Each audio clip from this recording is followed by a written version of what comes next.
જય માતાજી। માં ભગવતી હું આશા કરું કે બધાને નિરોગી રાખે ને બધા આનંદમાં હશે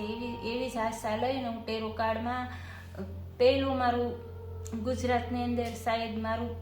પહેલું ટેરો રીડિંગ છે કે હું ગુજરાતીમાં આપણે બધાને સમજાવી શકું, તેથી મારું ગામડે ગામડે કોઈ પણ માતાઓ બહેનો હોય તો અમારી ગુજરાતી ભાષા સમજી શકે અને મારી આશા છે કે મારા આ ટેરો રીડિંગ દ્વારા બધી બહેનોને, ભાઈઓને, વડીલોને, બાળકોને હારી એક ઉર્જા પૂગે। તો આજનું મારું ટેરો રીડિંગ ચાલુ કરવા ગઈ કે જો અમાસનો દિવસ છે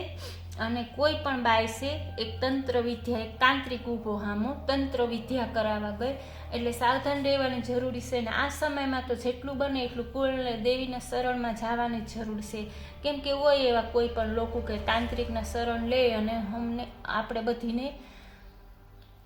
હેરાન કરાય। બીજું કાર્ડ આવી ગયું ટાવર મુવમેન્ટ, જો ટાવર મુવમેન્ટ આવી ગયું એટલે બીજા કાર્ડમાં આવ્યું અને ત્રીજા કાર્ડમાં આશે કે કોઈ પણ આપણું રિલેટિવ છે આપણી સારી ઉર્જા ખેંચી અને રાજાની તરહ રાજ કરવા માગે, પહેલા જ કાર્ડમાં દર્શાવે, એટલે માં ભગવતીની ઉપાસના કરવાની જરૂર છે અને બધાય તમે નિરોગી રહો એવી મારી આશા છે। અને મારું આ રીડિંગ તમને સારું લાગ્યું હોય તો લાઈક કરજો ને આગળ જોજો।